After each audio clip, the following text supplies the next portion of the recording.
Boa noite. Se tiver algum problema no som, por favor, me avisem.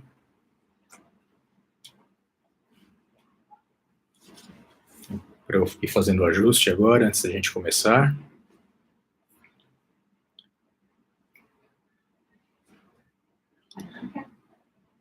Não, porque eu estou ainda ajustando aqui.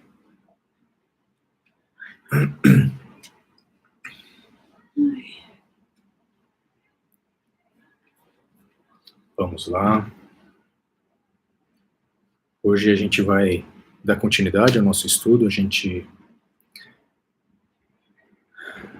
está chegando ao fim da parte mais...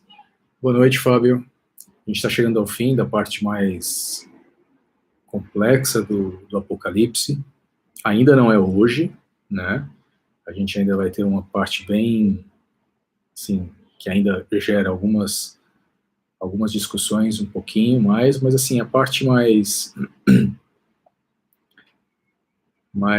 polêmica está chegando ao fim, né? A gente já passou por partes bem mais complexas, e hoje, especificamente hoje, inclusive, se você quiser, você já pode ir chamando algum conhecido seu e tudo mais, porque hoje a gente vai falar sobre um assunto que gera bastante polêmica. Inclusive, mesmo, se você quiser ir chamando o pessoal da família. Cadê o teu... Enfim. A gente vai... Posso levantar? Pode. Hoje a gente vai falar sobre uma parte bem, que assim, gera bastante discussão, tem várias teorias sobre esse assunto de hoje, né? Então, é um assunto bem interessante, de uma certa forma complexo, polêmico. Obrigado, Fábio. E, enfim, eu acho que o Apocalipse, ele, nos tempos atuais, ele gera bastante reflexão, né? E deve gerar. Eu, sinceramente, eu acho que deve gerar. Porque eu acho que tem muito a ver. Pelo que a gente estuda no Apocalipse, a gente ainda não está vivendo o tempo das pragas. A gente não pode dizer que, por exemplo, a Covid-19 é uma das pragas, né? Mas a gente pode dizer que é um juízo parcial. O que eu chamo de juízo parcial são aquelas coisas ruins que acontecem e que Deus permite que aconteça para que gere uma reflexão, para que o ser humano pense a respeito de como está levando a sua vida, como está vivendo, quais valores ele está priorizando. E para a gente que é cristão, a reflexão, pelo menos ela tem que ser maior ainda, para saber se a gente está vivendo conforme os valores que a gente prega, se a gente está vivendo conforme a missão que a gente tem que cumprir, que Jesus deixou aqui para a gente cumprir, né? Porque o fato é que eu tenho repetido muito isso. O fim está próximo. Jesus vai voltar. Para ele voltar, o evangelho tem que ser pregado. O evangelho, ele vai ser pregado com a minha ajuda ou sem a minha ajuda. O fato é esse.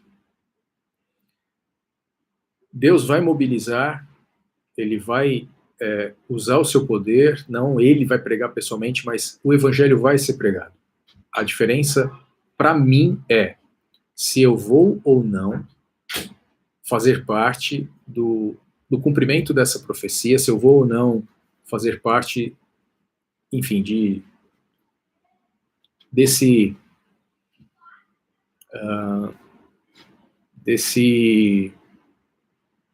legado que Jesus deixou para a sua igreja, né? Ou se a gente vai deixar, eu vou simplesmente deixar o bonde passar e a minha oportunidade vai passar, né? O fato é esse. Mas a gente, então, vistos esses aspectos e tudo mais, como eu falei, o Apocalipse, ele nos ajuda nessa reflexão, porque ele nos ajuda a entender muita coisa, e a gente tem que pensar. Com relação ao período que nós vivemos, o que eu tenho a dizer para vocês, eu sou médico e eu trabalho num hospital de referência aqui no estado, em Fortaleza, no estado do Ceará, e o que eu posso dizer para vocês é que a situação é dramática. Eu acredito que em alguns lugares já é catastrófica. Eu acredito que a realidade para muita gente é essa. Então, não importa a sua corrente política, se você acredita ou não em lockdown e tudo mais, o fato é que nós todos temos uma responsabilidade, primeiro, de cuidarmos de nós mesmos, usarmos máscara, fazermos a higiene das mãos, e isso é uma responsabilidade nossa. Segundo aspecto, aglomeração. Nós temos que evitar. Uma coisa é você ir para um ambiente com pouca gente, todos protegidos, usando máscara, isso é uma coisa. Uma coisa é fazer o que muita gente está fazendo, que é aglomerando, festas e tudo mais. Isso não pode existir, tá? Então, a nossa responsabilidade é cumprir com a nossa parte e também contribuir falando para as outras pessoas, né? Porque a gente não tem... Enfim, o fato é que enquanto nós não tivermos vacina para todo mundo, enquanto nós tivermos um tratamento adequado, a gente tem que tomar cuidado, porque não são somente as nossas vidas que estão em jogo, mas eu vou dar um exemplo para vocês. Na minha casa aqui, a pessoa mais velha da minha casa tem 77 anos, tá certo? Que mora comigo. Fora ela, depois vem eu. E eu, em tese, não faria parte do grupo de maior risco. Tenho 49 anos. Então, mas e se eu trouxer para dentro de casa a infecção, né? Então, a gente tem que tomar cuidado. Sim, muito cuidado. Os jovens estão mais acometidos para essa nova E a minha esposa está lembrando aqui que é um fato. Hoje em dia, acabou aquela história que só idoso morre, né? Hoje em dia, está todo mundo sendo acometido, todo mundo ficando grave e tem toda a faixa etária morrendo. Bem, visto isso, comentado isso, vamos começar o nosso estudo, então. Vamos começar. Pronto. Vamos começar com uma oração. Oremos, então. Nosso bom Deus, nosso tão amado Pai, agora que, Senhor, que vamos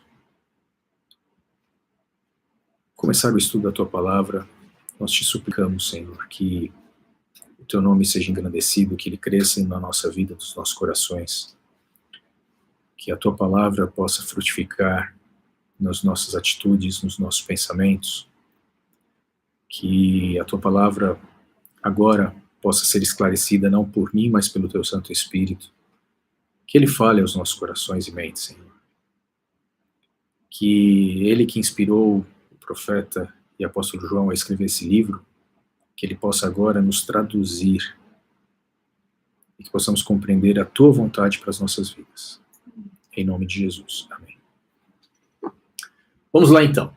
Abram suas Bíblias no livro de Apocalipse, capítulo 16, no verso 10. Apocalipse 16, verso 10. Ok? Vamos lá? A gente estudou até a quarta das pragas. Eu, só antes de começar a fazer um parêntese aqui, nós temos os estudos até aqui completos, desde o primeiro capítulo, do primeiro verso. Então, em muitos momentos eu vou fazer referência a estudos anteriores. Se você não teve a oportunidade de acompanhar, volta lá, tá tudo no nosso canal, tá certo? Aliás, o nosso canal, quando eu falo nosso canal, não é meu canal, é o canal da Comunidade Novo Tempo, aqui de Fortaleza. Procura lá, a gente tem não só todos os estudos do Apocalipse até agora, como a gente tem sobre diversos outros temas. Procura lá, se você quiser. Enfim, lá fala sobre perdão, fala sobre traição, fala sobre depressão, fala sobre ansiedade, enfim, são inúmeros temas e que você pode acompanhar o nosso canal e tá sempre, enfim, tem um material muito bom lá para você acompanhar, tá bom? Então vamos lá continuar. A gente vai falar agora sobre a quinta praga, o quinto flagelo, a quinta taça, e como a gente viu na semana passada, a quinta bacia, né? Verso 10, derramou o quinto é o quinto anjo, a sua taça sobre o trono da besta. Já vem aí, né? As pragas até agora, elas estavam caindo sobre a terra, né? Quando eu falo terra, é sobre os habitantes da terra, né? Então, sobre o sol, sobre as fontes das águas, sobre a terra, sobre o mar, enfim, sobre as pessoas. Agora, ele vai mais específico, sobre o trono da besta. A gente, até agora, no Apocalipse, a gente viu duas bestas. Uma besta, e deixa eu só especificar o que significa a palavra besta. Aqui não tem o mesmo significado, não é que nem abestado, né, no Nordeste, nem mesmo besta no Sul. Essa besta é um animal selvagem. Se eu fosse traduzir, a palavra mais próxima de besta para a gente seria uma fera, tá? Então, é um animal selvagem e a gente tem duas bestas no Apocalipse. Uma besta que veio do mar e uma besta que veio da terra. Tá? E a gente tem um triunvirato, uma tríade, uma trindade satânica, que é o dragão, a besta que surge da terra e a besta que surge do mar. Satanás, ele sempre quis falsificar, a gente tem várias falsificações no Apocalipse, tá certo? A gente tem a falsificação do selo de Deus, que é o sinal da besta, a gente tem a falsificação da trindade, que são esses três que eu falei, a gente tem a falsificação dos 144 mil, que é o grande exército esqueci, milhares de milhares que ele fala, não lembro quantos são. Enfim, a gente tem várias falsificações satânicas das coisas de Deus, tá certo? E aqui, então voltando, né, eu falei das falsificações porque a gente tem a trindade satânica, né, que é a falsificação da trindade divina, e esse trono da besta, tudo indica que é da besta que surge do mar. E por que eu estou dizendo isso? Porque mais adiante ele vai falar do falso profeta. E o falso profeta é como o Apocalipse começa a chamar a besta que surge da terra.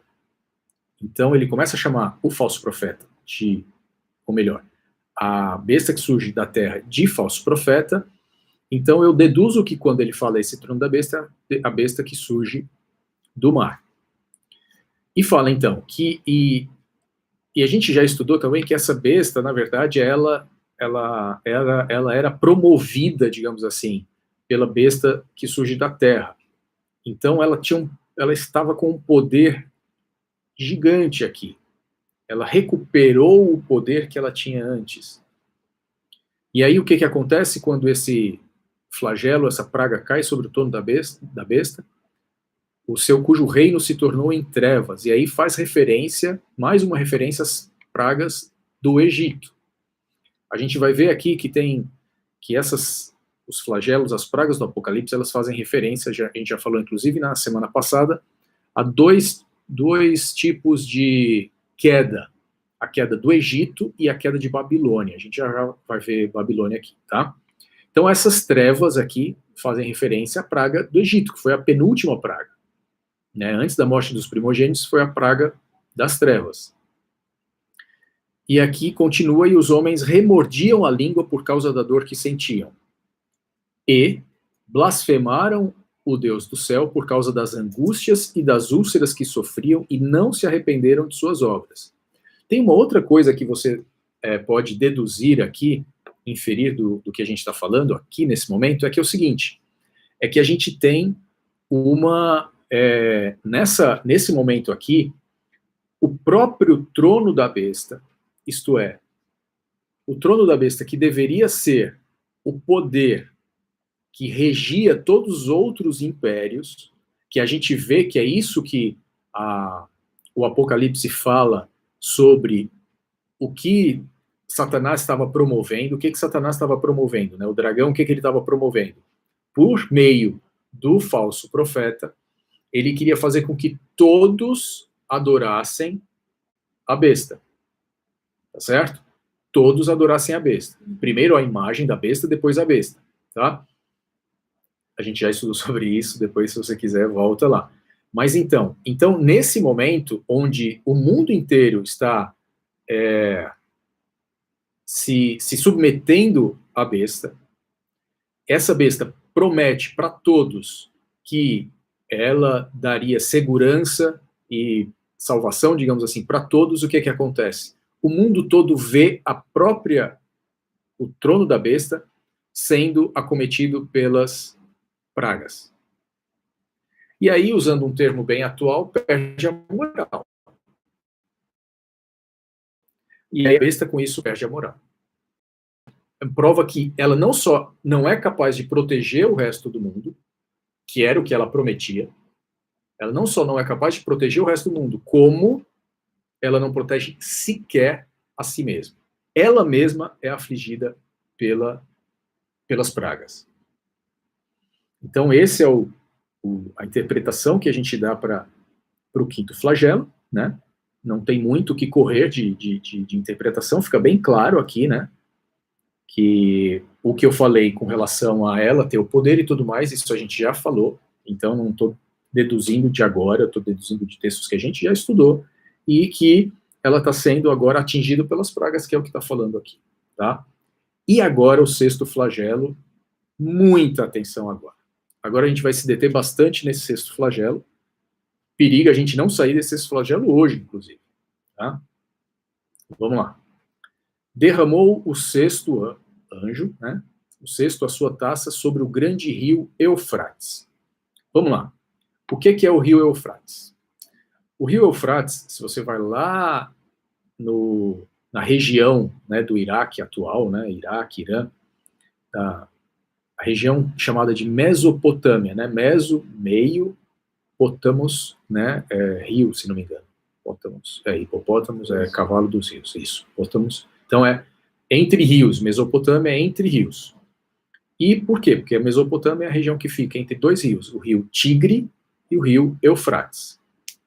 O rio Eufrates, esses dois rios, eles são extremamente importantes para essa região, graças a ele que essa região tem vida, porque senão ela seria um grande deserto, assim como é o deserto que fica ao ocidente dessa região, que fica separando, tem um grande deserto que separa essa região de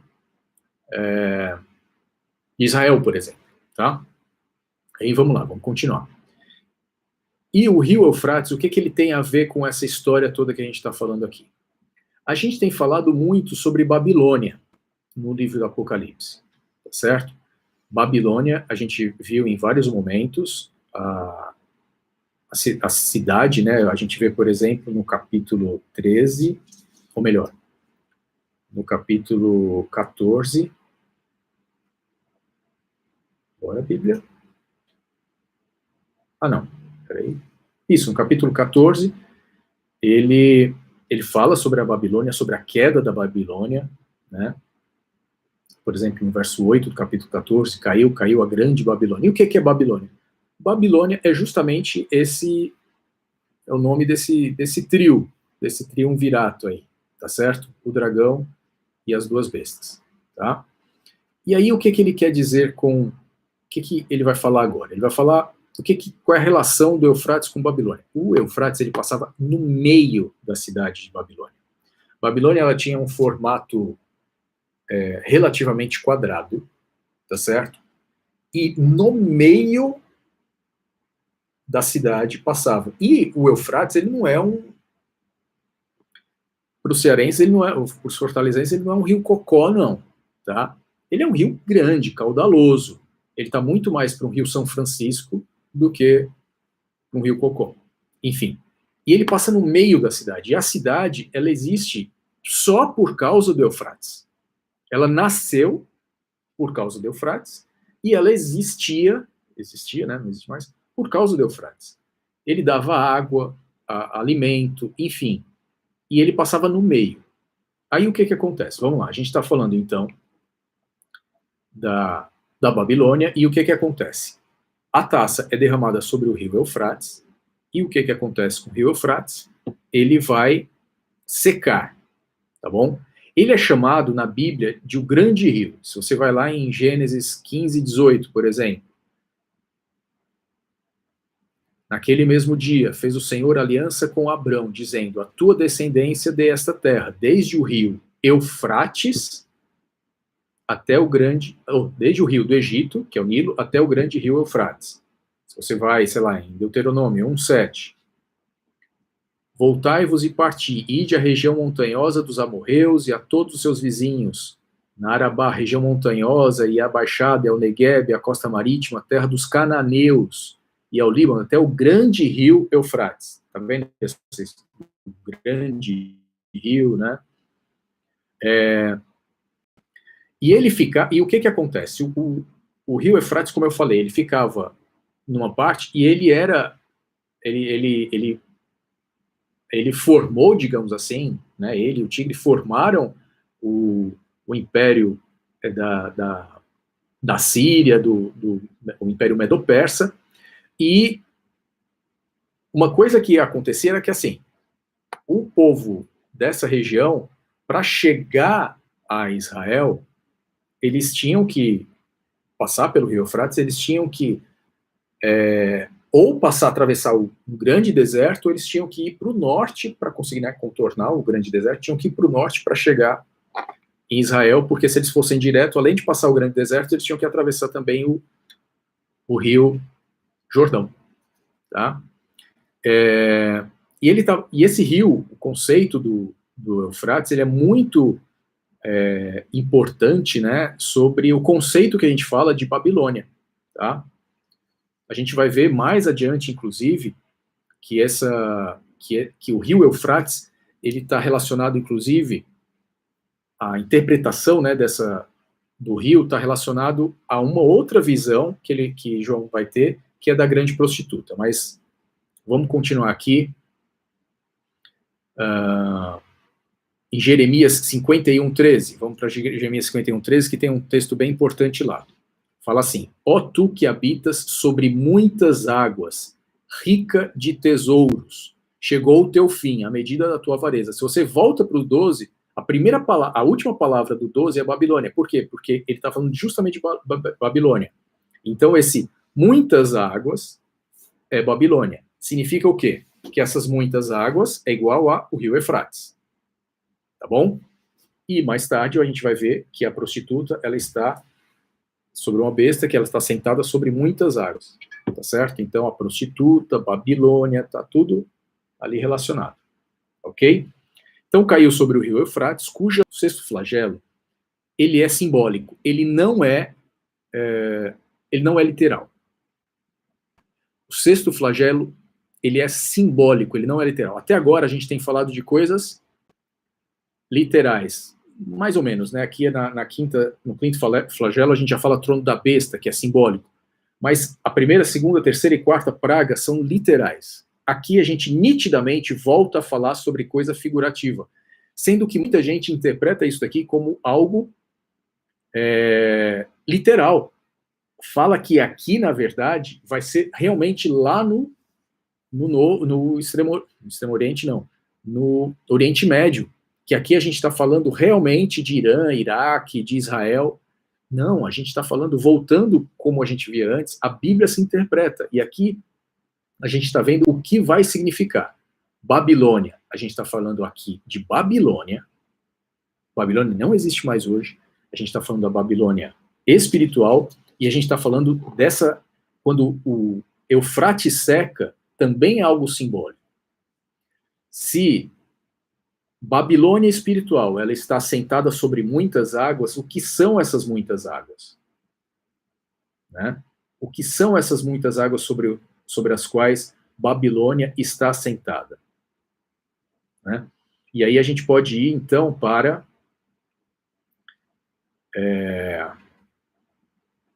vamos lá. Apocalipse, capítulo 17.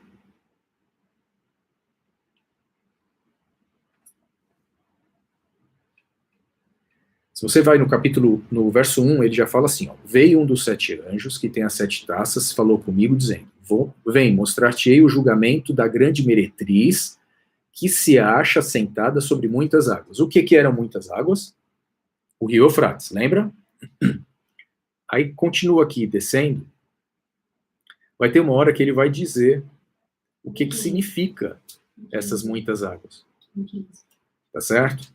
No verso 15, você chega lá e está dizendo assim, ó, falou-me ainda, quem falou? O anjo. As águas que viste, onde a meretriz está assentada, são povos, multidões, nações e línguas. Faz todo sentido. Acompanhe o meu raciocínio aqui, ó. Os povos da terra estavam todos apoiando quem? A besta. Tá certo? Todos apoiando quem? Em outras palavras, Babilônia. Por quê? A Babilônia é o dragão, a besta das águas e a besta da terra. Todos eles promovem a besta das águas, tá certo? Então vamos lá. Todos eles apoiando. E o que são todos esses? É justamente essas muitas águas. Tá certo? E essas muitas águas são o quê? A gente acabou de ver. Quais eram as muitas águas que alimentavam Babilônia? O rio Eufrates. Então, o povo, olha a sequência, todo mundo começa a sofrer das pragas, todo mundo olha para a Babilônia, ou melhor, para a besta, para o trono da besta, e vê que a besta está sendo acometida pelas pragas. O que eles falam? Você não nos pensa, você não só nos protege, não nos protege, como sequer consegue se proteger. E o que acontece? Essas muitas águas secam, isto é, essas muitas águas deixam de suprir Babilônia. Elas secam, elas retiram o seu apoio à Babilônia. Tá certo? E dá para entender demais isso. Por quê? Como é que caiu Babilônia? Se a gente for na Bíblia, como é que caiu Babilônia? Caiu justamente com a seca do rio Eufrates. Como é que foi isso? Vou pegar aqui. Se a gente vai em...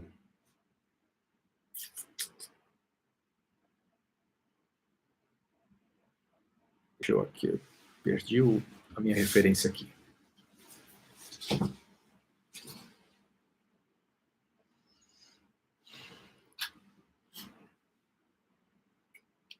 Primeira coisa, ó, Jeremias profetizou a queda de Babilônia como, né? A espada, Jeremias 50, verso 35. A espada virá sobre os caldeus, diz o Senhor, e sobre os moradores da Babilônia, sobre os seus príncipes, sobre os seus sábios. Continuando. 51, 36. Não.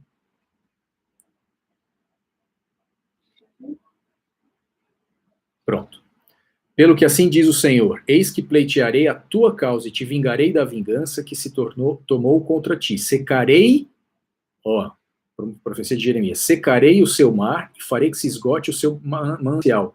Babilônia se tornará em montões de ruínas, morada de chacais. Agora deixa eu te contar como é que foi que Babilônia foi tomada. Isso não precisa nem a Bíblia dizer, não. Isso é história que conta.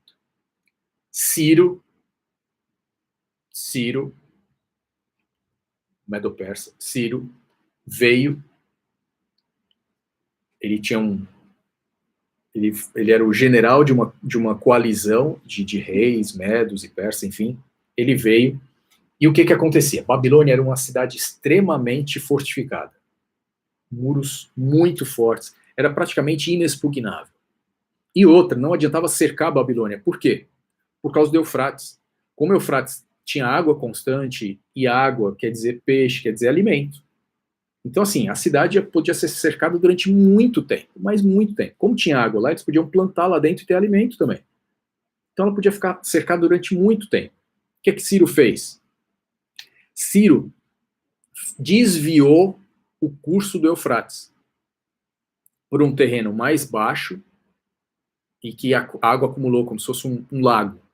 Ele desviou-os. E aí o que aconteceu? Nesse canal que ficou, ele conseguiu passar por baixo das muralhas de Babilônia e conquistou Babilônia. Ciro, tá certo? Então, olha como faz todo sentido. Vamos fazer um paralelo. Para a Babilônia real cair, as suas águas, muitas águas, secaram. Para a Babilônia espiritual também cair, sexto flagelo, o que aconteceu? Essas muitas águas que é o apoio das nações do mundo, também foi retirado para que ela caia. Estão entendendo o paralelo aqui? Agora tem uma coisa interessante aqui. Olha o que ele fala.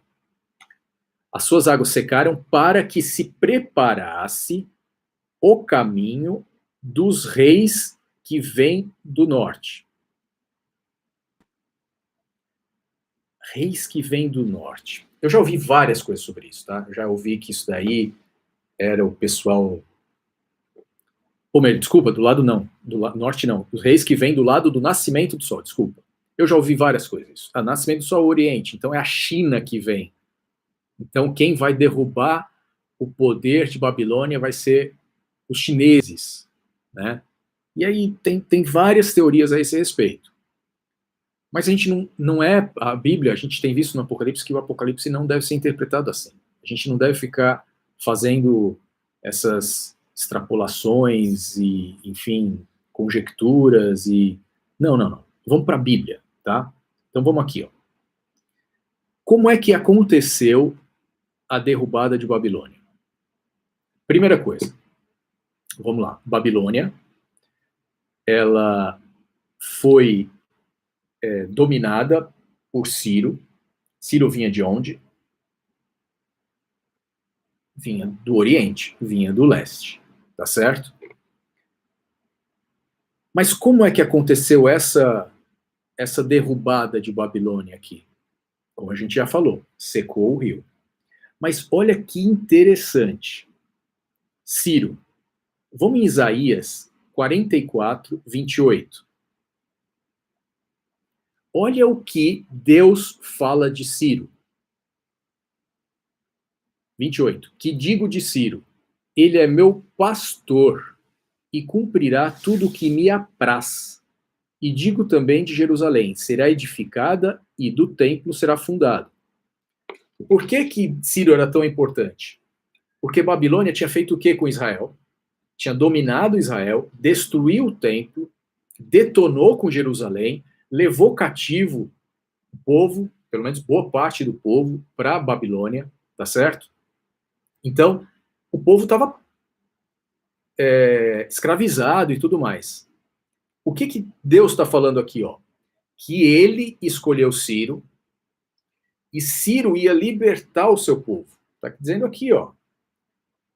E que por Ciro, Jerusalém seria edificada. Tá vendo aqui? Vamos voltar aqui, ó. Além de Isaías 44, 28, vamos ler 45, verso 1. Isaías 45, verso 1. Olha como é que Deus... Presta bastante atenção agora. Olha como é importante isso, ó. Como é que Deus chama Ciro? Assim diz o Senhor ao seu ungido. Você sabe o que significa? O que é a palavra ungido? Messias. Quando falavam Jesus, quando se falava que Jesus era o Messias, sabe qual palavra eles usavam? Essa palavra aqui, que eu não sei pronunciar em hebraico, mas é Massiach, sei lá. Que daí veio Messias. Que, por sinal, quando é traduzido para o grego, vem a palavra Cristo. Christus. Tá certo? Então, daí Jesus, Cristo. Tá? Então, a Bíblia, aqui em Isaías, fala que Ciro era o seu Messias. Então, vamos lá. No literal, na história, o que aconteceu? O povo de Israel estava perseguido, aprisionado, e para ter a libertação do povo, Deus, isso na história real, Deus escolhe o seu ungido para ir lá e libertar o povo. Como é que ele libertou? Com secamento e tudo mais, para cair pronto. Agora, como é que a gente interpreta isso? Ciro, que também que veio do nascer do sol, ele representa quem? Ele era o Messias. Quem é o Messias que a gente sabe? Quem é o nosso ungido? Jesus. Então essa Babilônia espiritual, ela perde o poder das nações, isso prepara o caminho de quem? Da vinda de Jesus. Tá certo? Prepara o caminho para a vinda de Jesus. Mas fala aqui que para que reis que vêm, não é fala só de um, né? Fala que reis que vêm do nascimento do sol, do lado do nascimento do sol. Quem são esses reis? Tem duas hipóteses aqui, tá? Claro, Ciro era o general de todos os reis, né? Então, Jesus é o ungido, mas ele veio acompanhado de outros reis, porque era uma coalizão, né? Quem serão esses reis? Tem duas ideias aqui. Uma é que serão anjos não caídos. Então, a perda do poder da Babilônia espiritual prepara a vinda de Jesus e anjos não caídos para libertar o povo de Deus. Mas existe uma outra hipótese, é que esses outros reis são os santos, os filhos de Deus que estão vivos aqui na terra, que não adoraram a besta nem a sua imagem, que não se curvaram à trindade satânica e que estão sendo... Aí que você fala, mas espera aí, mas como é que eles vão ser os libertadores e os libertados ao mesmo tempo? Isso não é estranho no Apocalipse, tá? No Apocalipse, por exemplo, o povo de Deus é tanto a noiva como os convidados. Então, dá para ser as duas coisas, tá bom? Dá para ser as duas coisas. Vamos... se você tiver alguma dúvida, coloca aqui no chat, tá bom? Que a gente vai tentando tirar. Não tem problema que seja aqui na hora, tá? Eu tô com uma auxiliar aí, ela me avisa se tiver alguma dúvida. A auxiliar tá quase sem bateria. A auxiliar falou que tá quase sem bateria, mas sem brincadeira, eu olho aqui também. Ok? Então, gente, quando a gente estiver falando dessa parte esquece essa história de China. A Bíblia deixa muito claro, você tem um paralelo bíblico para explicar isso daqui, muito claro. E, como a gente fala, a Bíblia tem que se interpretar, a gente não tem que ficar com ideias, com especulações, não é assim que interpreta a profecia. A profecia você tem que escrever, você tem que pensar o seguinte, olha, João, o que ele tinha na época, qual era o contexto que ele tinha na época quando ele escrevia? Era esse. Então, ele fazia referências, e a gente sabe muito bem, a história de Israel, ela é quase uma parábola, né, do povo de Deus no fim. Basta você lembrar que a gente está esperando para ir para onde? Para Canaã celestial, né? Enfim, a gente tem várias referências. Então vamos lá, vamos continuar aqui. Então, esses reis têm essas duas ideias, né, essas duas hipóteses de quem são esses reis, tá? E com relação ao nascimento, né, do sol, você vai ver que esses reis da Média e da Pérsia, eles vinham do Oriente em relação à localização da Babilônia, do leste, tá certo? Assim como a gente pode ver, por exemplo,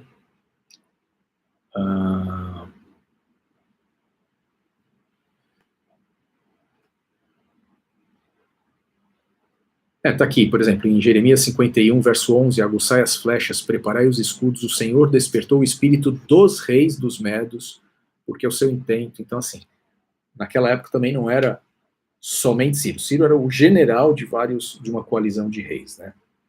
Mas vamos continuar aqui. Eu espero que tenha ficado bem claro. Vamos continuar. Então, vi sair da boca do dragão, olha aqui a trindade satânica, da boca do dragão, que é o próprio Satanás, da boca da besta, e da boca do falso profeta.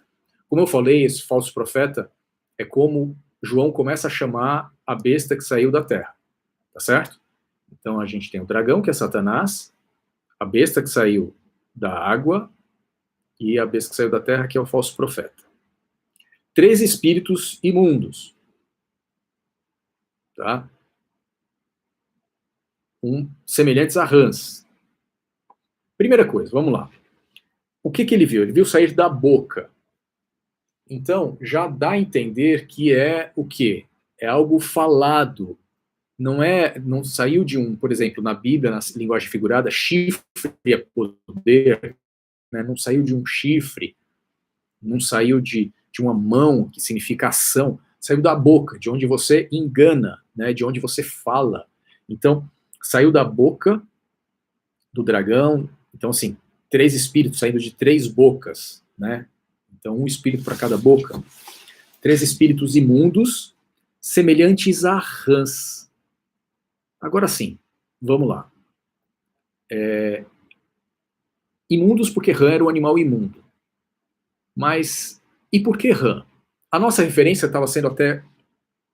Era o quê? Eram 2, né? 2 quedas. Babilônia e Egito. No Egito teve a praga das rãs. Foi a segunda praga. Se você pegar das pragas, a primeira praga ela foi falsificada.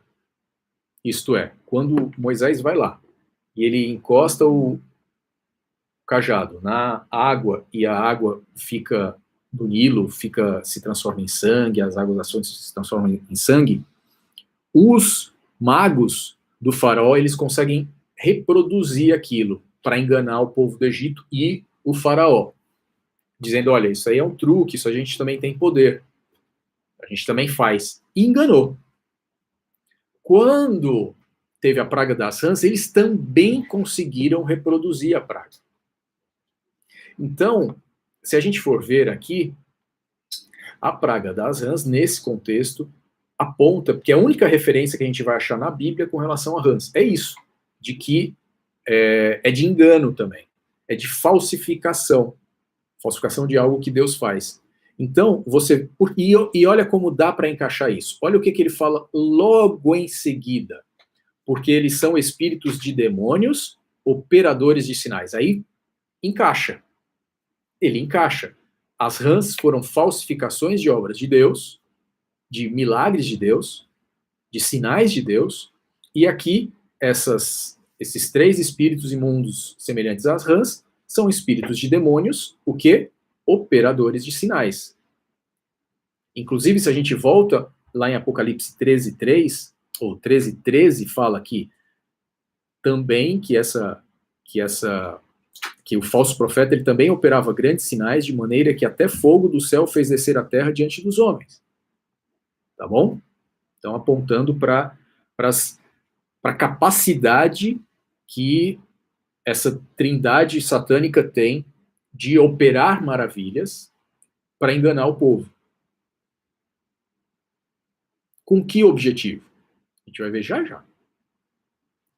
E se dirigem aos reis do mundo inteiro com o fim de ajuntá-los para a peleja do grande dia do Deus Todo-Poderoso. Uma guerra. Tá certo? A gente viu o quê?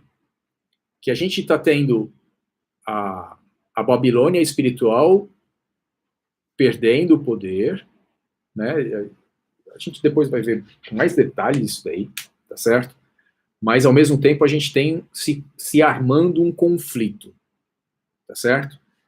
E esse conflito, ele precisa de 2 exércitos, e um dos exércitos ele está sendo formado justamente por esses espíritos imundos, que são espíritos de demônios, que operam sinais, para poder juntar o exército dos ímpios, né? E aí, de repente, aparece um parêntese aqui. Eis que venho como ladrão. Com certeza não é o dragão falando isso. Eis que venho como dragão. E como é que eu sei disso? Se eu for lá em Mateus 24, 42 a 44, Jesus fala, portanto vigiai, porque não sabeis em que dia vem o vosso Senhor. Mas 24, 42, 43, 44. Portanto vigiai, porque não sabeis em que dia vem o Senhor, vem o vosso Senhor. Mas considerai isto, se o pai de família soubesse a que hora viria o ladrão, vigiaria e não deixaria que fosse arrombada a sua casa. Por isso ficai vós também apercebidos, porque a hora em que não cuidais, o Filho do Homem virá. Em Lucas 21, 34 e 35, Lucas 21, 34 e 35, acautelai-vos por vós mesmos, para que nunca vos suceda que o vosso coração fique sobrecarregado com as consequências da orgia, da embriaguez e das preocupações deste mundo, e para que aquele dia não venha sobre vós repentinamente como um laço, pois há de sobrevir a todos os que vivem sobre a terra, ou sobre a face da terra, a todos os que vivem sobre a terra. Então, nesse contexto aqui, Jesus fala que, apesar de parecer uma coisa extremamente clara, vai pegar muita gente de surpresa. É estranho, né?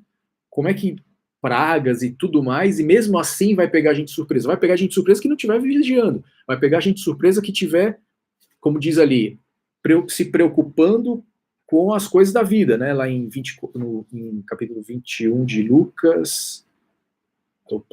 Capítulo 21 de Lucas, ele fala assim, preocupações deste mundo, a expressão que ele fala, verso 34. Essas pessoas vão ser pegas de surpresa. Bem-aventurado aquele que vigia e guarda as suas vestes, para que não ande nu, e não se veja a sua vergonha.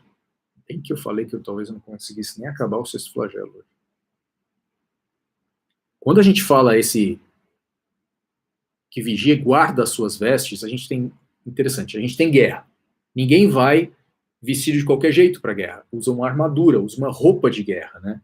Então, bem-aventurado aquele que vigia, está atento, e guarda as suas vestes, para que não ande nu. E nesse não andar nu, a gente tem algumas referências. Primeiro, lá no comecinho, a igreja de Laodiceia é advertida que fala assim, ó, aconselho-te que de mim compres ouro refinado pelo fogo para te enriqueceres, vestiduras brancas para te vestires, a fim de que não seja manifesta a vergonha da tua nudez. Uma clara referência aqui, né? Uma clara referência. Mas a gente tem outras situações aqui onde vai falar sobre vestimentas, dentro do Apocalipse mesmo.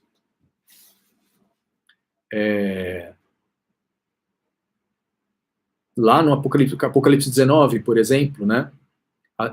Alegremos-nos, 19 verso 7, alegremos-nos e exultemos e demos-lhes a glória, porque são chegadas as bodas do Cordeiro, cuja esposa a si mesmo já se ataviou. Pois lhe foi dado vestir-se de linho finíssimo, resplandecente e puro, porque o linho finíssimo são os atos de justiça dos santos. Olha aí.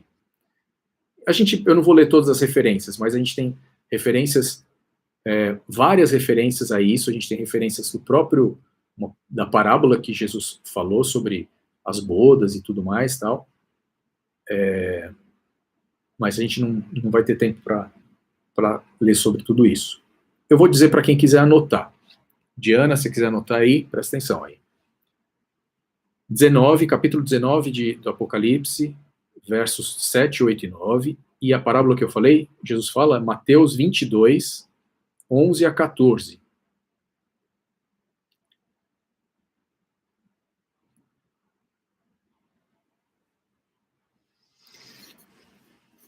Eu não sei se vai dar tempo, mas vamos lá. Eu vou tentar falar sobre ele. No final, então os ajuntaram no lugar que em hebraico se chama Armagedon. Armagedon é uma palavra conhecidíssima, né? Tem filme chamado Armagedon que eu não entendi até agora o que tem a ver essa batalha com a queda de um meteoro. No filme é isso, né? Cai um meteoro na Terra. Não faz sentido. Para mim, na cabeça, não faz sentido também, mas isso aqui é o quê? Pronto. Os dois exércitos estão formados, e aí eles se juntam num lugar que em hebraico se chama Armagedon. Não existe essa palavra no Velho Testamento. Mas, o que existe? Ar é monte. Ar é monte. Então, Armagedon é Monte Megido. E existe o lugar chamado Megido. Vamos lá? Em 2 Crônicas 35, verso 22. Inclusive, foi lá que morreu o rei Josias. Porém, Josias não tornou atrás. Antes se disfarçou para pelejar contra ele. E não dando ouvidos às palavras de Neco, que Neco lhe falara da parte de Deus, saiu a pelejar no vale de Megido. Tem um outro texto até que fala sobre o vale de Megido, que é 2 Reis 23, 29, mas aí ele não fala vale de Megido, ele só fala Megido. Onde era Megido? Megido era o seguinte, gente. Para quem queria invadir Israel, não era muito fácil. Israel ficava num lugar assim, à direita ficava o Rio Jordão, tá certo? À esquerda ficava o mar, onde os discípulos pescavam? Da Galileia. Mar da Galileia. Mar da Galileia. Não, ou é o Mediterrâneo? Mediterrâneo? O que tem à direita, à esquerda ali de Jerusalém? Né? Enfim, é água. Me desculpa, gente, falhou aqui, falei legal. Mas o fato é que a Diana vai rir já já. É o Mediterrâneo. É o Mediterrâneo. A Rei falou. Então, assim, aí para onde que eles tinham que chegar? Eles tinham que chegar pelo norte. Tá certo? Tinha que chegar pelo norte. E por onde que eles tinham que chegar? Tinha montanha de um lado, montanha do outro e tinha um vale. Esse vale era justamente Megido. Então, quando João escreveu isso daqui, para quem estava lendo na época, sabia exatamente o que ele estava falando. Ele estava falando, é um lugar de batalha. Só que é estranho falar de monte. Por quê? Porque Megido é um vale. Não é um monte. Mas tem um detalhe que é muito, muito, muito legal aqui. Existe um monte perto do Vale de Megido. O monte mais perto do Vale de Megido, que todo mundo lá chama, tipo, Monte de Megido. Tá entendendo o que eu quero dizer? Uhum. Qual é o monte lá de Megido? É o monte que é o mais perto de Megido. Qual é o monte de Megido? É o Monte Carmelo. E o Monte Carmelo foi um lugar de uma batalha espiritual fantástica. Lá você tinha os profetas de Baal, de um lado, e do outro lado você tinha Elias. E lá Elias fala que seriam, né, feitos 2 altares que eles iam oferecer, e o Deus, digamos assim, que fizesse descer fogo do céu, era o Deus verdadeiro. Ou ia ser Baal, ou ia ser Jeová. Os profetas de Baal falharam, obviamente, e Jeová, Deus, não falha nunca. Desceu fogo do céu e consumiu a oferta. Então aqui a gente vê que tem algumas referências quando se fala disso. Tá? Primeiro, com relação, mais uma vez, a uma batalha espiritual. Segunda, ela está relacionada a sinais, só que dessa vez existe uma referência aqui que é importante. É que naquela época, Elias, Deus fez descer fogo do céu. Baal não fez descer fogo do céu. Não existe Baal. Mas a gente tem no Apocalipse falando que até fogo Satanás vai fazer descer fogo até fogo vai descer do céu. Então, assim, as maravilhas que serão feitas nesse período aqui, serão fantásticas para seduzir o mundo. Tá? Então, essa batalha, que é uma grande batalha espiritual, a gente não vai ainda falar do sétimo flagelo, não deu tempo, tá certo? A gente vai falar do sétimo flagelo, mas a gente já começa a grande meretriz. Então, a próxima semana a gente vai falar do sétimo flagelo da grande meretriz. Mas uma coisa que é muito importante a gente entender. Não sei se vocês perceberam, mas a todo momento aqui, a batalha, ela acontece aqui. Porque mesmo quando se juntam exércitos, esses exércitos eles são definidos pelo quê?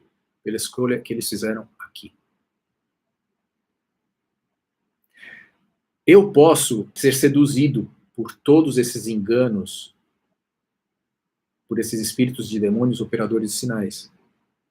Se eu não tiver com a palavra de Deus aqui, se eu a cada dia eu não tiver buscando a presença de Deus, se a cada dia eu não estiver colocando para dentro de mim os valores, os princípios, não dessa terra, mas de uma outra terra, uma terra que Deus vai um dia recriar para que os seus salvos, os seus santos, possam habitar. E eu preciso fazer essa escolha. Que terra eu quero herdar? Que terra eu quero ganhar? Se eu quiser ganhar essa terra, beleza. Beleza não, né? Mas Deus me deu essa escolha, eu posso escolher essa terra. Mas se eu escolher essa terra, eu não vou sentir a menor vontade da outra terra. Ela não vai ser atrativa para mim. Então, o grande conflito está aqui. O grande conflito se opera aqui, a cada dia. Quando a gente acorda e as oportunidades surgem na nossa frente, oportunidades de servir a Deus ou de servir a Baal. Todo santo dia aparecem essas oportunidades. Essa batalha está acontecendo aqui. É claro que vai chegar um dia que essa batalha, como a gente falou, isso aqui vai ser no clímax. Isso aqui vai ser depois de cada um já ter decidido o seu lugar. Mas ele só decidiu para que exército ele vai fazer parte aqui.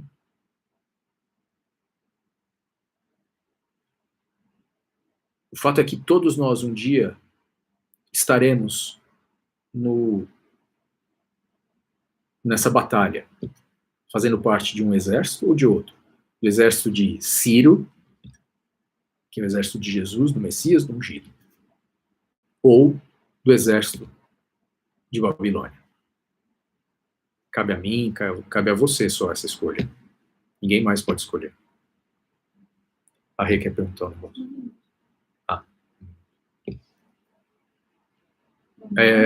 É YouTube mesmo, não acaba o tempo.